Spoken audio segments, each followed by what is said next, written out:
ஒரு நாள் மழை பெஞ்சதுக்கா இந்தாக்க போரு அப்படின்ற மாதிரி தாங்க இருக்கு. இன்னைக்கு கிரிட்டுன்னு 3 காரை கம்ப்ளீட் பண்ணியாச்சுங்க. ஃபர்ஸ்ட் கியா, செகண்ட் எம்ஜி, தேர்ட் வந்து ஸ்கோடாங்க. இது வந்து எக்ஸ்டீரியர், மித்த 2 வந்துட்டு இன்டீரியர் எக்ஸ்டீரியருங்க. ஸோ கம்ப்ளீட் பண்ணியாச்சு. எப்படி இருக்குன்னு பாருங்க, நல்லா இருக்கும்.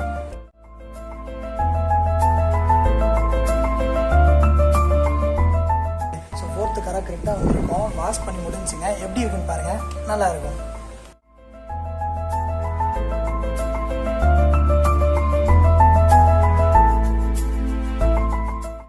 5th காரா பார்த்தீங்கன்னா எக்ஸ்பிரஸோங்க. இது நேற்று எக்ஸ்டீரியர் பண்ணிட்டேன், இன்டீரியர் மட்டும் பண்ண வேண்டியது இருந்துச்சு. இன்டீரியர் கம்ப்ளீட் பண்ணிட்டேன். நெக்ஸ்ட் பார்த்தீங்கன்னா பொலினோங்க. இது வந்து 6th காரு. எப்படி இருக்குன்னு பார்த்துங்க. நான் பிஃபோர் காட்டுறேன், அதுக்கப்புறம் ஆஃப்டர் பார்ப்போம்.